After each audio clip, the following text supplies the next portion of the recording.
तुझी काहीही चूक नसताना तू इतके दिवस तोंड दाबून मुक्क्यांचा मार का सहन केलास? यापुढे मी तुमचा पिया असणार नाही, हा माझा राजीनामा. माझं तोंड जर बंद करायचं असेल तर हातांचा उपयोग नाही करायचा. तुझ्याशिवाय तुझ्या व्यतिरिक्त एकटा आहे मी. आणि जानकी? विषय सुद्धा काढू नकोस त्याचा. कोणी नाहीये ती माझी.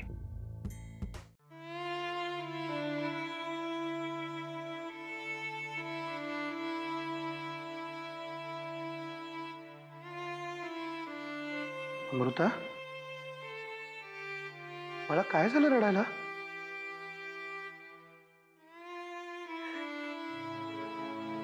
काका, आय सॉरी. विनाकारण जानकीला बोलले, तुला बोलले. नाही नाही तसं वागले. मला माफ कर.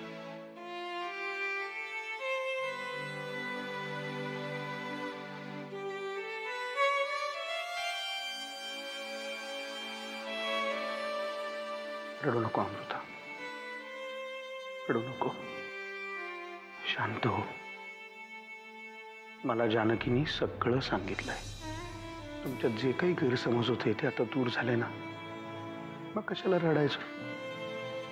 झालं गेलं सगळं विसरून जायचं. काका, जानकी मोठ्या मनाचीच आहे रे. झालेलं सगळं विसरून तिने मला माफ सुद्धा केलंय. मामन काका, पण मी माझ्या डोळ्याने जे पाहिले ते कसं विसरू मी? म्हणजे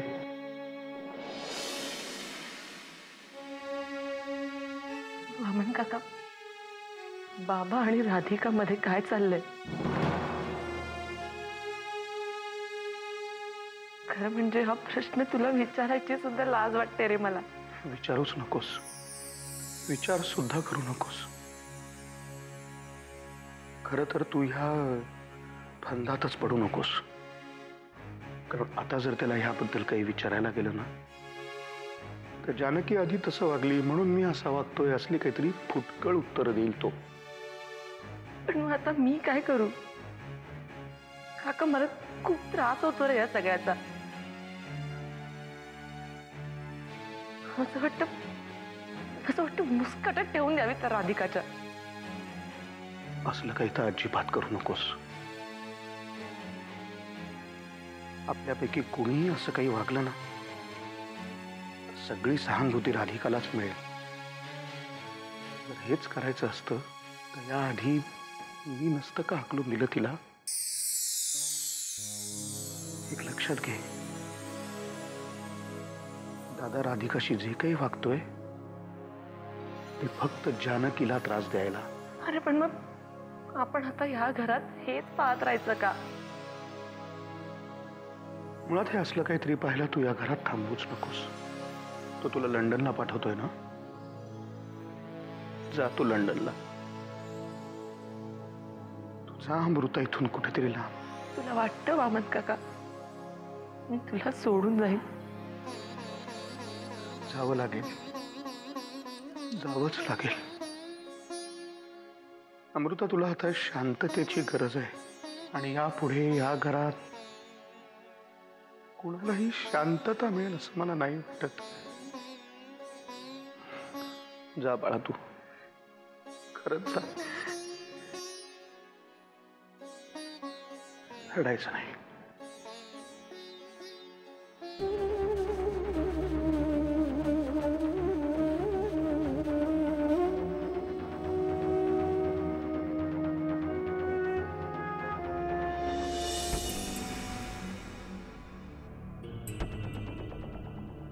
बाबांच्या मनात आत्ता तुझ्याबद्दल इतके गैरसमज आहेत ना, ते इतक्या सहजासहजी दूर नाही होणार आहेत.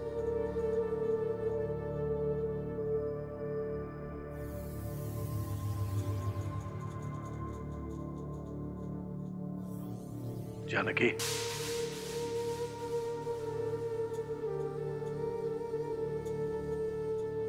झोपला नाही तुम्ही? तू तरी कुठे झोपलीस? अमृता काही बोलली तुमच्याशी? कशाबद्दल? नाही, काही नाही, असंच. झोपा ना तुम्ही. Good night.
हॅलो.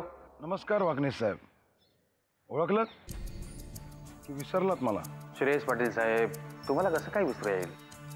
हां, बोला. मला आत्ताच्या आत्ता भेटायचं आहे. कुठे भेटूया? आत्ताच्या आत्ता? नाही हो, आत्ताच्या आत्ता मी भेटू शकत नाही. मी साहेबांबरोबर नाशिकला चाललोय. घाईत आहे मी. यापूर्वी तुम्ही घाईत होतातच की, पण त्यावेळी मीच तुम्हाला मदत केली होती, हे विसरला? हे बघा पाटील साहेब, मी आत्ता खरंच घाईत आहे. तरी तुम्ही माझ्यासाठी थोडा वेळ काढाच, कारण मला खूप महत्त्वाचं बोलायचं आहे तुमच्याशी. मी इथे तुमच्या साहेबांच्या घराजवळच आहे. ठीक आहे, जमलं तर मी वेळ काढतो. जमलं तर नाही वाकणेश साहेब, वेळ काढाच. अहो, एवढे का घाईवर आलात तुम्ही? आता तुम्हीच समजून घ्या ना साहेब, आणि 5 मिनिटं माझ्यासाठी काढाच. बर, 5च मिनिटाचा प्रश्न असेल तर मी आलोच.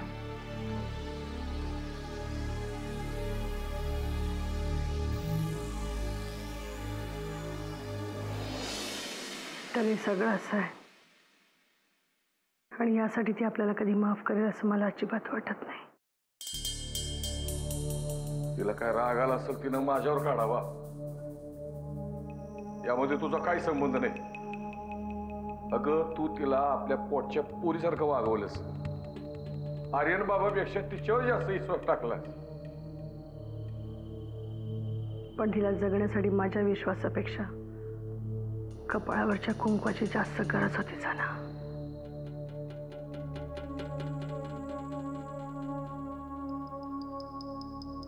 मी जाऊन भेटतो तिला, तिच्या पाया पडतो,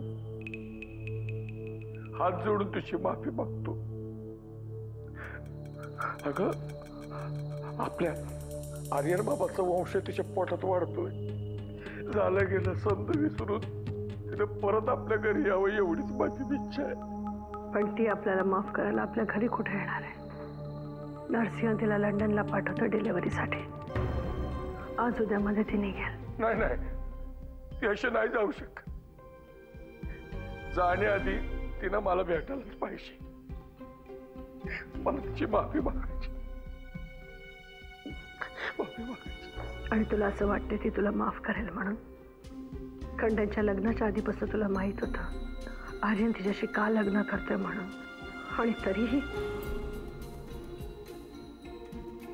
झालं गेलं गंगेला मिळालं. आपण सगळ्यांनी हे समज विसरून जायला पाहिजे. आणि हे सगळं जर आपण उगाळत बसलो तर आपल्याला त्रास होईल. तुझी इच्छा असो किंवा नसो, पण हा त्रास आता आपल्याला आयुष्यभर भोगायचा जाना. आणि तिने तुला माफ न करणं हीच तुझ्यासाठी शिक्षा असेल. आणि तिने तुला माफ न करणं हीच तुझ्यासाठी शिक्षा असेल. हीच तुझ्यासाठी शिक्षा असेल. हीच तुझ्यासाठी शिक्षा असेल.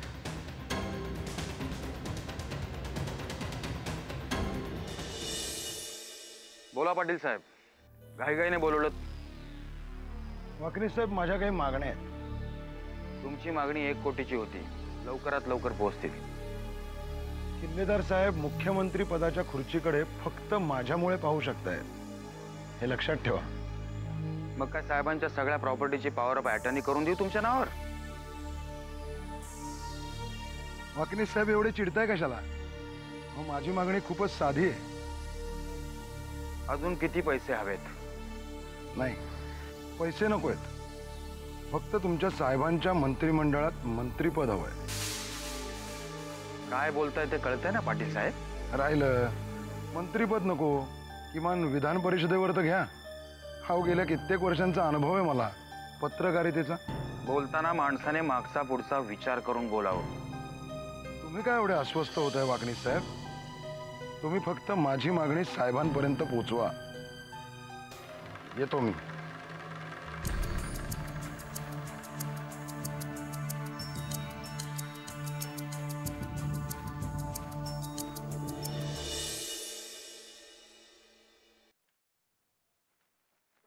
गणेश, हे गणेश इकडे. ही अमृता कुठे गेली तुला काय माहितीये? तिच्या खोलीत बघितलं, तिथे नाहीये ती. माहित नाही, म्हणजे कुठं गेली आहे ते माहिती आहे, पण परत कधी येणार आहे हे माहित नाहीये. कुठे गेली आहे तुला काय सांगून गेली का? हो, ती चालायला गेली म्हणाली. म्हणजे वॉकला गेली आहे. बागेत गेली आहे का कुठं गेली हे माहित नाहीये. ठीक आहे. हे बघ, ही विमानाची तिकीट आहेत. तिला न विसरता दे. मी जायच्या आत आली असती तर बोलता आलं असतं तिच्याशी. आणि तुम्ही कुठं चाललायत? नाही म्हणजे या तिकिटांसोबत तुमचा निरोप पण दिला असता ना तिला. तिला सांग मी नाशिकला एका महत्त्वाच्या कामासाठी गेलोय. उद्या रात्री ती लंडनला जाणार आहे आणि विमानाची त्याचीच तिकीट आहेत. हां, ती जाण्याआधी मी येईनच.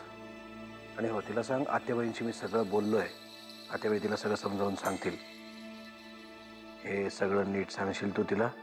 हो, तुम्ही जेवढं सांगितलं तेवढं सांगेन तिला. येतो.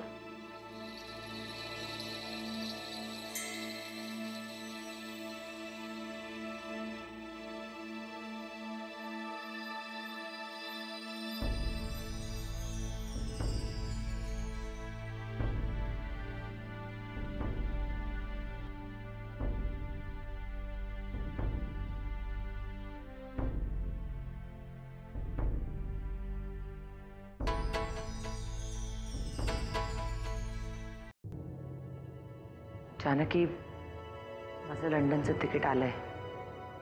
उद्याची फ्लाईट आहे. तू तू तिकडे जाण्याचं नक्की केलंस? इकडे थांबून तरी मी काय करू जानकी? काल मी या घरात जे माझ्या डोळ्यांनी पाहिलं ते पाहिल्यानंतर कोणीही का थांबेल या घरात? इतके वर्षात पहिल्यांदा बाबा मला भेटायला आल्यावर मी त्यांना भेटणं टाळलं. म्हणजे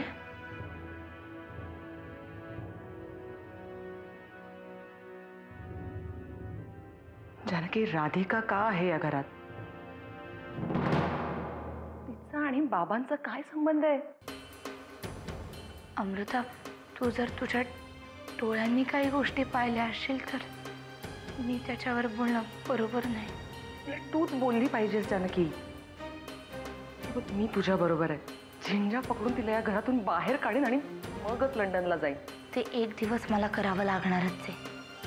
पण आता प्रश्न तू नाही अमृता. आपल्याला धोका राधिकापासून नाही तर ह्यांच्यापासून आहे. यांच्यापासून? बाबांपासून? बाबांपासून काय धोका आहे तुला? मला नाही, मला नाही, तुला.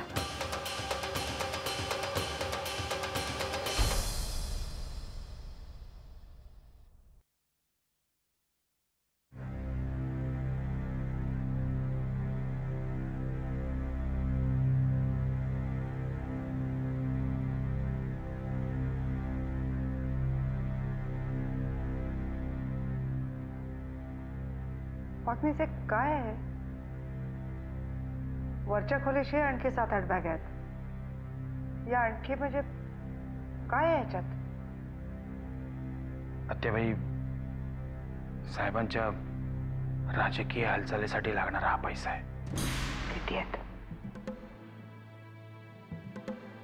500 कोटी.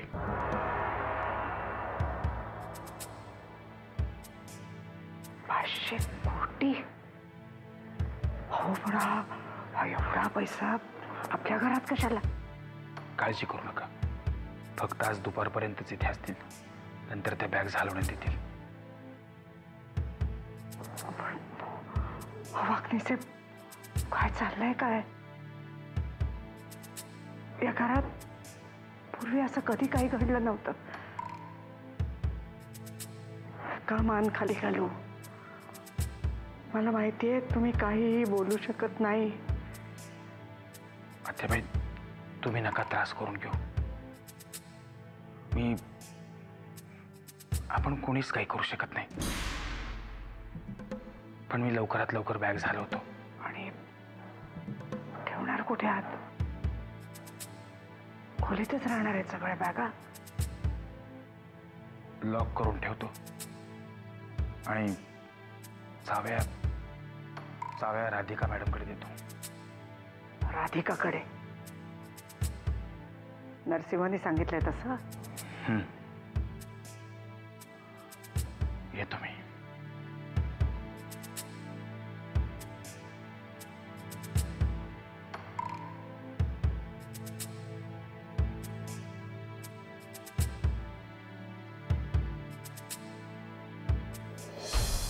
अमृता, तुला म्हणजे तुझ्या होणाऱ्या बाळाला.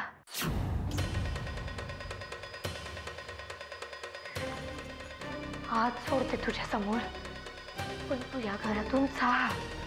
जानकी, हे बघ, जे काही असेल ते स्पष्टपणे सांग. मी हात जोडते तुझ्या समोर, पण मला अजून अंधारात नको ठेवूस प्लीज. अमृता, यांना नाही वाटत आहे की तुझं बाळ या जगात यावं म्हणून. अमृता, यांना नाही वाटत आहे, नाही वाटत बाळ या जगात यावं म्हणून. कदाचित तू परदेशात गेल्यानंतर ते तिथे. बाबांच्या मनात जर हे असं सगळं असेल ना, तर त्यांना मी या सगळ्याचा जाब विचारणारच. तू आता या सगळ्या गोष्टींचा विचार नको करू.